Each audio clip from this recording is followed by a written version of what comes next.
Hello, and welcome to FI for Kids, the podcast about guiding your kids on the path to financial independence and extraordinary lives.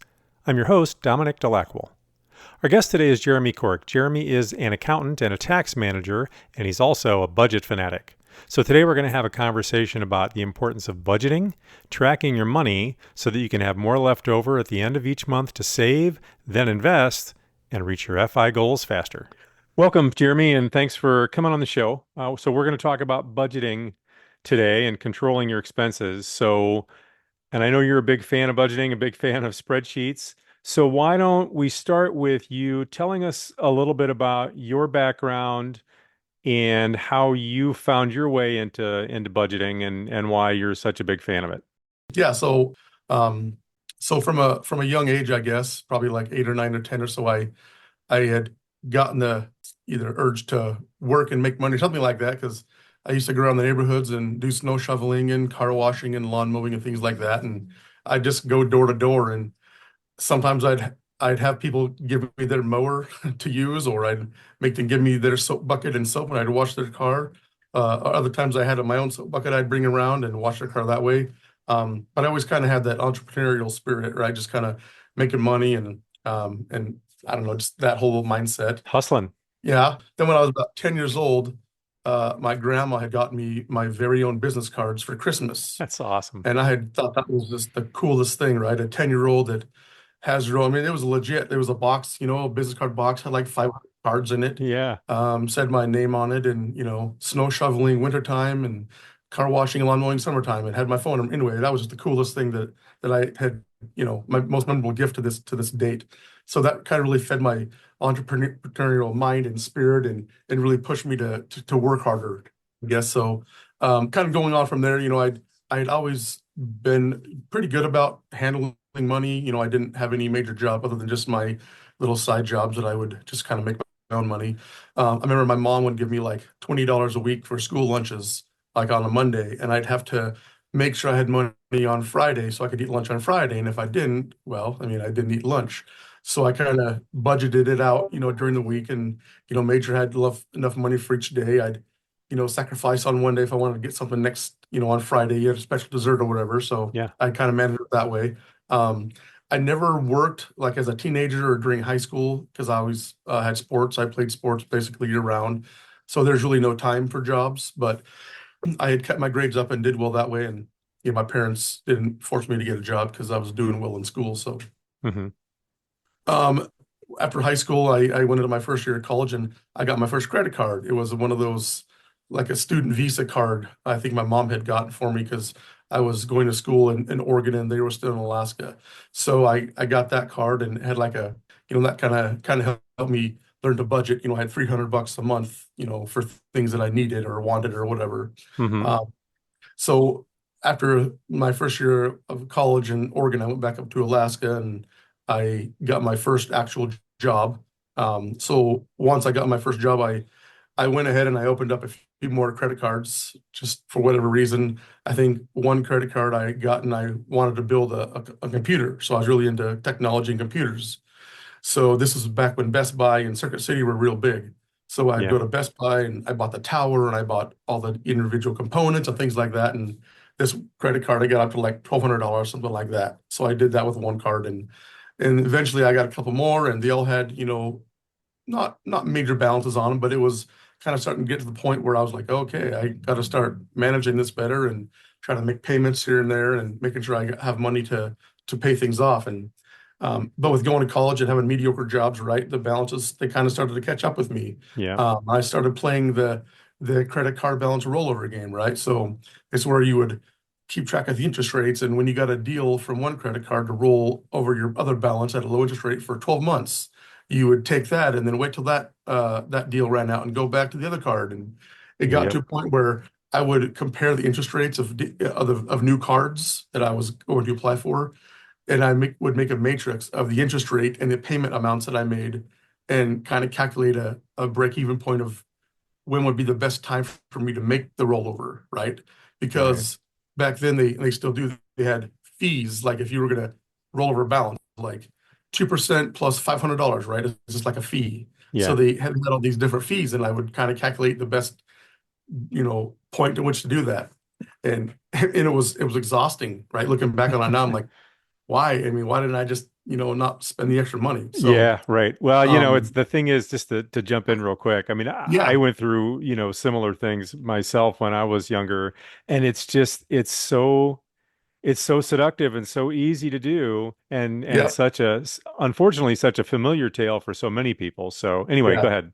Yeah, no, and that's why I did that for several years, and I had always been able to make money, and I could usually get by, and my early years, I had help from my parents, so that was obviously kind of helped keep me from sinking and drowning below water.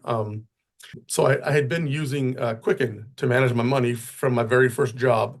I used that for several years. I managed my money and everything else with that, and then in about 2006, I made my actual first official budget. Right, so I started out on a spreadsheet, and each tab had 2 months to a tab, and so I had six tabs. January, February, March, April, and so forth. Right, Hmm. so and each revenue and expense had its own line item, and I would track the amounts in and out, and I would, calculate the balance and kind of calculated it from the beginning of the month to the end of the month. So I always knew where I stood at as far as, what kind of money I had. And Um, you still have the credit card debt at this time though, is that right? yeah, Yeah, yeah. okay. So this was right. I think this is right before I started listening to Dave Ramsey. It Okay. was very close. They kind of coincided a little bit. I met my wife in early 2006, and then later that year, we actually had taken the Dave Ramsey Financial Peace University together Oh, cool. before we were even engaged. So we just did that together for whatever reason. I don't know. But looking back now, it was really a good thing. I mean, I'd recommend it for any young couple, right? If you're going through relationship, separate jobs, if you have any intention of, getting married or, having a spouse someday. I mean, if you're not on the same page, then, you're going to struggle with money and with your relationship, right? Because we've all heard how money struggles affect marriages and relationships, right? Yeah, I think there are stats out there that that's one of the main things that couples argue about is Yeah, money. and So yeah. yeah, and I believe I mean, I won't say it's the highest cause of divorce, but I know it's up there. Hmm. Um, so we did that together. Then we eventually got engaged in early 2007. So I think it really helped us get on the same page, even before we knew we were going to get engaged or get married eventually. Hmm. So I think that was a really good thing. So we were married in October, got a house in August the next year, and then I lost my job in November. Oh, wow. Right. So this is all within our first year of marriage. Now, were you working as an accountant at that time? Nope. And also, I got a big history about that. So I had actually worked in engineering for about 10 years. Oh. Hmm. I did CAD design, electrical, and mechanical things like that. When I left Alaska, I came to Boise and I actually went to school at ITT Tech, if you remember that old Yeah. institute. Yep. Yep. So I went to school there and I got a 2-year CAD degree. Okay. So I did that. So yeah, so I worked in CAD design for several years. And so in that year, so in the fall of '08, so like August, September, I had actually enrolled at BSU to go back to school to finish my accounting and business degree that I started years earlier in Alaska. Okay. So with the economy unsteady, right? I had gotten laid off in November. I was enrolled in school. I had just lost a job, and we were kind of looking for jobs for me, but nobody was hiring in the engineering world. My wife, luckily, she went to BSU and came out with no debt. She got a nursing degree, so she was making pretty decent money for a young woman, newly married. Hmm. So at that point, we decided that I would just, make school my full-time job. So I went to school for, 2 years. I graduated December 2010. I did 100 credits in those 2 years. Wow. And I finished with a double major. I got a Bachelor of Accounting and a Bachelor of Finance. So I got those two kind of related degrees. So then once I graduated, I went into public accounting. During those 2 years when I was in school, right, we just had, my wife's income, and I had been on unemployment. They had a program for unemployment for people essentially affected with the economy in 2008 and 9. Hmm. They allowed certain people to be on unemployment for longer than normal. So I think I was on it for like a year and a half. So that was helpful. It wasn't much, but it was more than nothing, and we were able to get by, and I got finished my college and all that. So but yeah, so that was kind of some of earlier struggles with money, and thankfully we had gone through financial peace, and I had kind of gotten a little bit of the background from Dave Ramsey and building my own budget. So that definitely helped us through those difficult times. So I had some credit card debt, not a ton, but it was still enough to, make me kind of Sure. shiver when I was thinking about it, right? Hmm. Because I wasn't making a lot of money. So I think I had a small vehicle loan, and then I had the Sure. school debt was the most. So that kind of even instilled our confidence more in keeping a budget and working off a budget, right? And realizing that, hey, it really is more of a tool and not, Yeah. Right. something to keep you down, right? Like people say, budget is just going to take my fun away. Not necessarily true. So once I got out of school, after learning about Dave Ramsey and working the debt snowball for several years, was really gung ho about that and wanted to help others just because the experience I had gone through. But I really believed that it could work, and I mean, I think it worked for what we were going through, and Yeah. I felt a lot of people could benefit from it as well. Yeah. So real quick, take just a quick second for anybody out there who doesn't know what the debt snowball is and just explain that real quick. Okay. So that snowball is basically you take all of your debt. So let's say you have two credit cards, two vehicle loans, and a student loan. You rank them in order of balance, highest to lowest, and you start paying off your lowest balance first. The reason why you want to go with your lowest interest rate is not you don't consider interest rates in Hmm. this at all. As Dave Ramsey says, people will come onto a show and say, "Hey, well, this one has a higher interest rate. Why wouldn't I pay that one off first?" And his response is, if we were talking about math, you wouldn't be in this situation in the first place, right? So throw that Yeah. out the window, right? Because you're not, I mean, this doesn't make sense. You're not at that level yet, right? You've got an issue you need to kind of you got to get control Yeah, of. So yeah, let's focus on that. Yeah, sure. exactly. So when you think about a snowball, right? When a snowball rolls downhill, what happens It to it? picks up more snow. It Yeah. rolls Yep. bigger and bigger like snow, and by the end, it's just a huge mass. So the idea behind the debt snowball is you take your smallest debt and pay it off first. It should take the least amount of time, right? Because your other debts are larger and will take Hmm. more time. Once you pay off that smallest debt, you take that payment, roll it into the payment for the next lowest debt, which is now the lowest debt because you paid off the previous one. So each time you pay off a debt, that snowball gets bigger and bigger. So your payment can double or triple or multiply however it calculates out to be. And by the time you get to the end, you're down to one debt and you have this massive payment you're able to Yeah. throw at it. Um, so even though we're not talking about math, we're talking about emotions and people's feelings, right? So it's not all about what you know. It's how it makes you feel. For sure. So when you're paying off your small debt first, you see the progress you're making while you're paying off the debts. You're like, oh, hey, well, I paid off this $1,000 debt in 6 months. Now I'm going to pick this next one. It's a little bit bigger, but I got a bigger payment I can throw at it. It might take less months than the smaller one did. Right. So you see the progress and you start to give yourself some hope about getting out of this mess. So that's what the debt snowball is. My family and my wife and I did it for several years. At one point, even got our kids involved. I made up took a big poster board and I wrote like a thermometer style on it that tells you how much debt you got, and as the balance goes down, we would color the amounts in and or shade it in and stuff like that. So that was pretty fun to kind of see, just for the kids to see how that the debt affected a family as a whole, right? Because even though they didn't know anything about money, they could see how this thing was affecting the family, and we could all get involved and we could color it together and things like that. And at one point, my oldest, who's now 14, when she was probably 5 or 6, I got a video of her saying a quote of Dave Ramsey. It's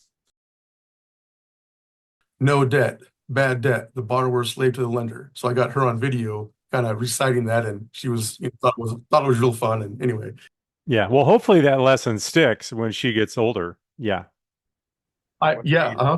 yep. I mean, we still talk about it to this day. To this day, we just have our house as our debt. Um, you know, we don't really use credit cards. If we do, we pay it off at the end of the month. It's kind of one of those things where I don't want to get back to a situation that I was in, before. Yep. Even though it wasn't a real hard lesson learned. It was hard enough for me to know that I don't want to do it, and I've seen it affect other people in a much harsher, view that, Yep. learn from others' mistakes. I don't want to go there. So after learning about Dave Ramsey and doing the debt snowball for several years, I led a few FPU classes at our local church.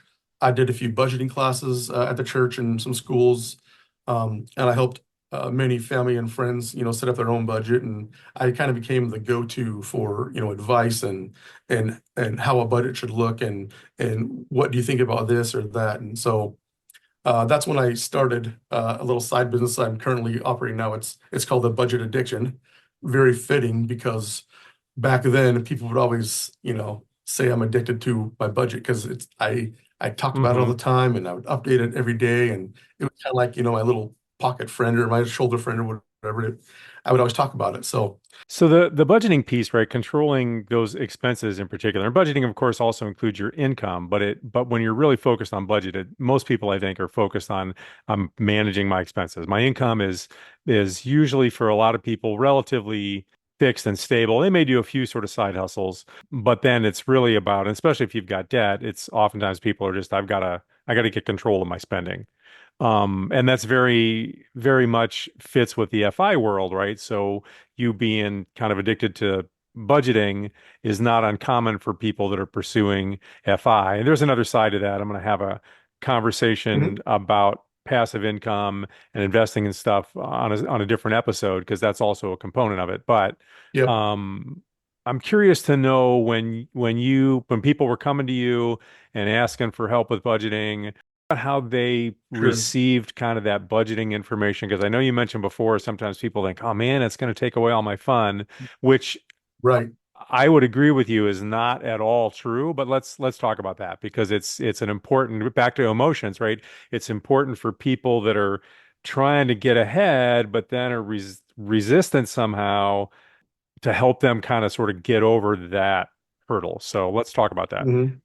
Yeah. So when someone would come to me, either let's say they already had a budget in place, they're just asking, for guidance on it or help, or if someone came to me without a budget at all, my advice, this is kind of what I would start with when I would talk to like a new client about it. Just start a budget. Just get it started.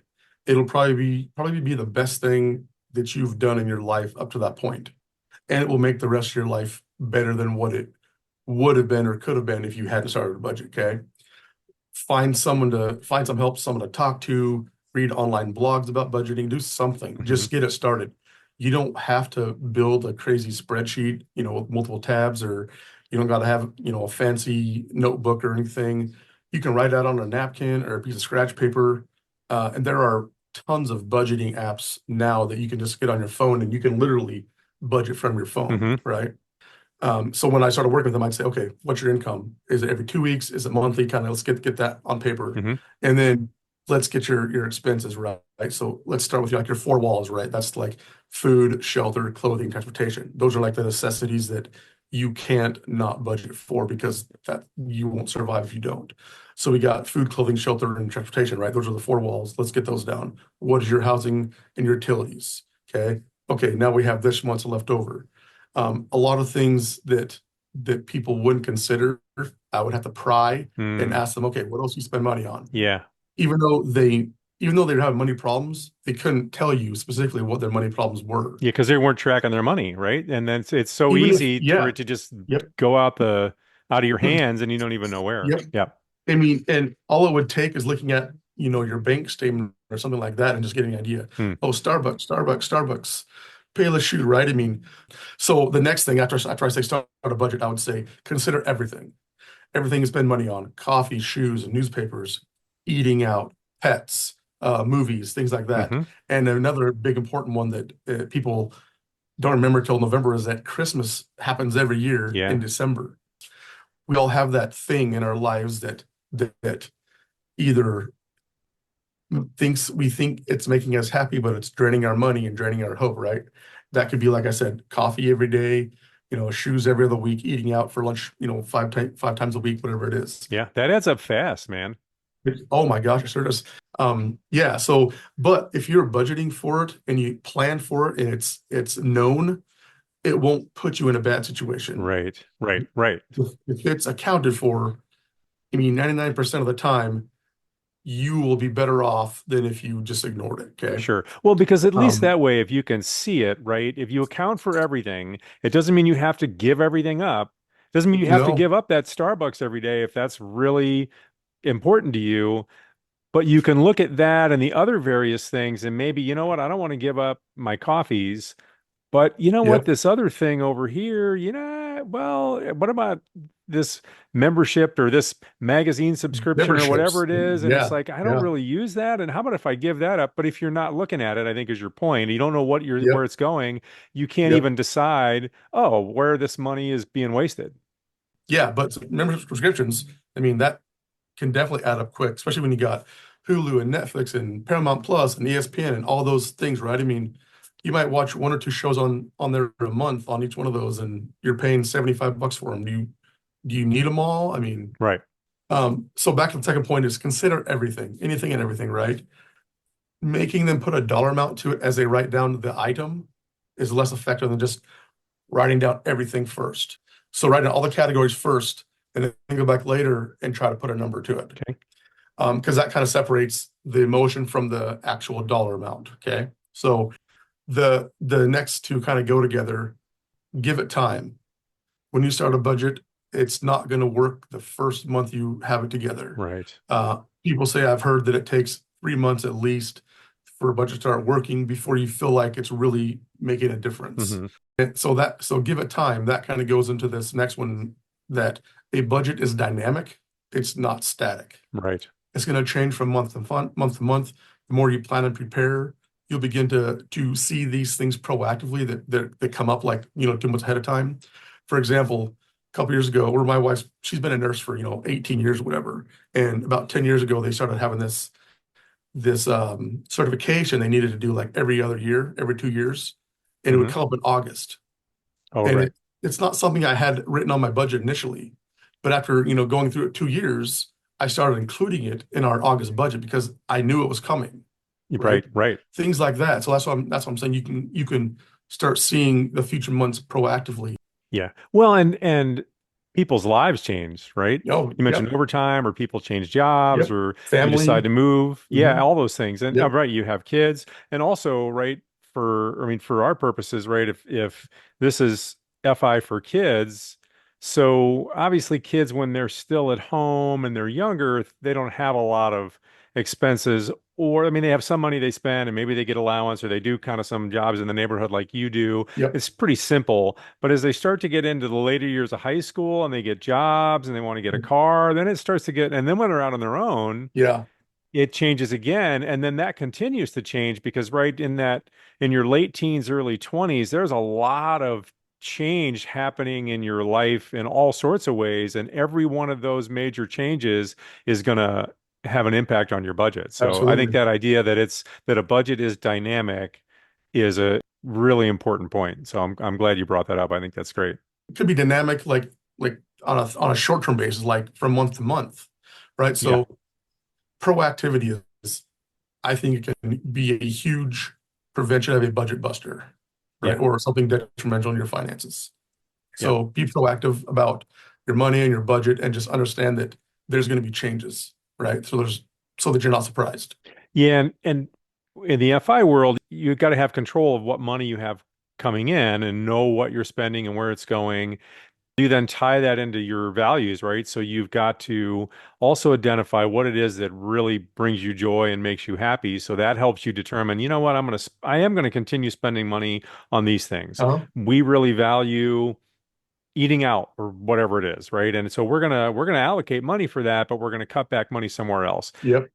And then you're trying to maximize the amount you have left over, right? So your savings, because then you can take that savings and invest and then put that money to work for you. And then that's how you work towards getting to financial independence at an age much sooner than a traditional retirement age. But it all starts with this budgeting process, right? Tracking your money, knowing what's coming Yep. in, knowing what's going out, and then trying to tweak those and adjust them so that you're in control and making smart choices, Yep.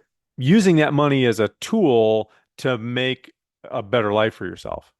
Uh-huh. Yeah. So at my job, I work in the nonprofit world. So nonprofit organizations, when they have expenses, they usually have three buckets of expenses. They have programs, administration, and fundraising, right? Hmm. So if you want to think of a budget in that same respect, so let's say let's say your income is a 50-gallon drum, okay? Hmm. All your money's in there. and then down below you have 25-gallon buckets. If that 50-gallon drum is full of water, how much of that water, that 50-gallon drum, are you going to put in each of those 5-gallon buckets, right? Right. You can't, I mean, I guess you could fill up 10 5-gallon buckets with, right, with the 50-gallon drum, but you you can't spend all your money on every category. Right. You allocate it between those buckets. So like if one bucket is food, you spend, 4 gallons of your money on food and 3 gallons of your money on utilities and 2 gallons, right? So you still have that finite amount of water, of money Hmm. that you can distribute along those buckets. So knowing how to allocate those and when to pour water from one bucket to the next bucket, back and forth, I mean, that just helps you manage your money smoother, makes it so you don't run out of water, right? You don't want to run out of water, Right. money, okay? Right. And I just made that analogy up. It's kind of good, but Yeah. so yeah, I mean, planning for ahead of time, I mean, it'll save you a world of hurt in the short term, but also definitely in the long run. Yeah. Yeah. Great. A budget is really a tool, okay? People think that budgeting is something that will make your life hard, that will take the fun away out of your life, when it's the exact opposite. With a budget, you learn about your money, you learn how to make your life better. If you spend more money on fun than you do for your necessities, you're going to struggle, right? So the struggle is much worse, than budgeting for your necessities and than budgeting for fun, right? So it's kind of takes maturity, it takes dedication, takes a sense of self, and it takes a vision for the future. I think you bring up an interesting point because a lot of things in life, like exercise is this way, or trying to Yeah, manage yep. your eating and stuff, they are not something you do and like, oh great, I got it dialed in and now it's done forever. It's a practice. It's something you continually work at and have to put effort into. And some days are easier than others, but it's ongoing. It's something you practice every day. And then we're back to that point that it's dynamic, right? Yep. So Yeah, yeah, yeah. and budgets are managing your money is no different. It's just like those other disciplines in your life, right? You got to practice at it to get good at it and to get to a point where it's effective. So talk a little bit maybe about how budgeting improves your life. Okay, so when you have a budget, it allows you to make sure your four walls are met, right? So the four walls are food, shelter, clothing, transportation. Without those, you're in a different world, right? Your world are hurt. Oh, well, I was just gonna say those are your financial stability things, right? And Correct. financial Yep. stability is key, right? That's so Yep. important. Otherwise, your life is just so much more difficult, so much more struggle and stressful. You have no direction, Yeah. but it's just so difficult, right? So Yep. when you have debt, seeing the light at the end of that tunnel, it makes it so much more rewarding when you get to it, right? So it's so much more of an accomplishment, and now you have more freedom than what you ever thought you could, right? So that is definitely how a budget can help improve your life, just overall hope and just outlook and Well, it just takes this huge burden off your shoulders. right. Yeah, yeah, and it's having been in that situation, it's then a much nicer place to be in when you're now taking that excess money and saying, "Great, now I'm putting it aside for myself. I'm not paying it to somebody else to pay down this debt," which is rewarding when you're making progress, Yeah, but it's even better when you're like, "Great, now I'm putting this money aside for me." yeah. There's kind of a middle point in your life where, from here to here, I'm paying off my debt and getting to a point where I feel comfortable. And from this point forward, I'm Yep. building wealth or I'm giving. And I think whether that's something that's important to you or not, I think the principle behind it in the sense that you made a choice to allocate money into that in your budget and didn't regret it and it didn't diminish your Yep. life. And I think that's true with all sorts of different categories, right? So it's a values-based thing. And it's back to that point I made about FI. You've got to know yourself and what you value, and you choose to put money into those things that are important to you.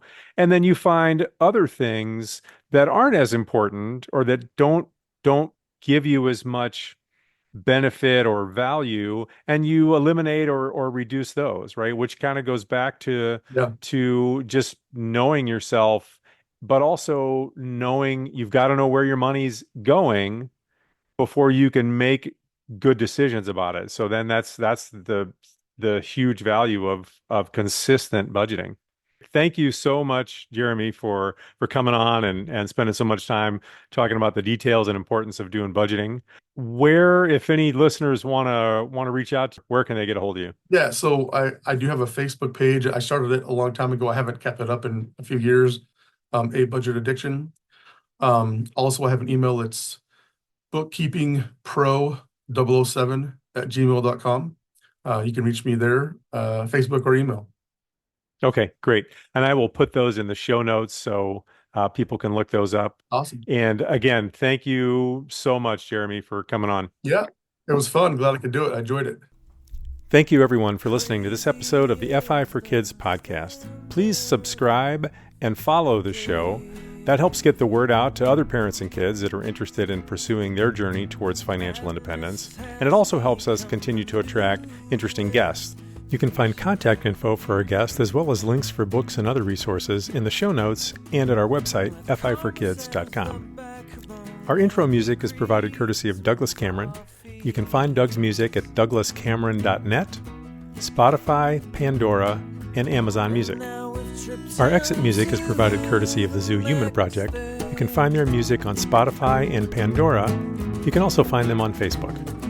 Thanks again, and we'll talk next week. Life was once the standard of the day.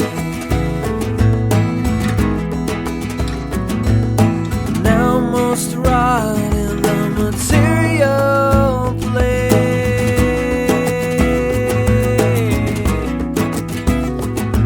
With art on the back burner and makeup in the microwave.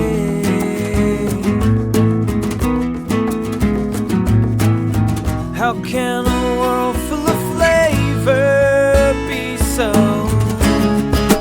painfully bland?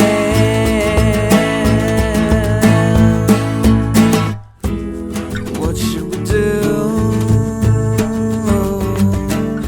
Redefine value. Satiate the end of you. Oh, let the music move you.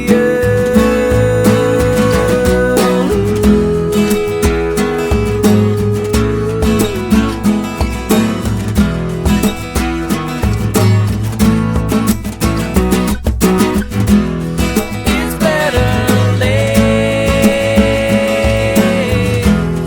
It's better late than never. It's better late.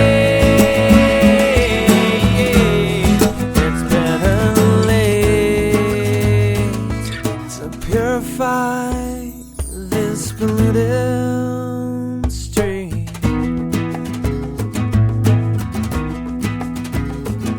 Leave our suits on the bankside, let our souls get swept away.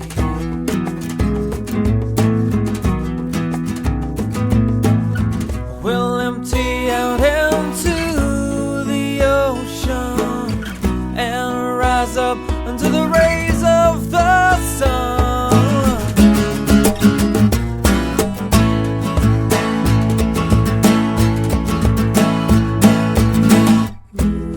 What should we do? Redefine value. Satiate the end of you. Oh, yeah, let the music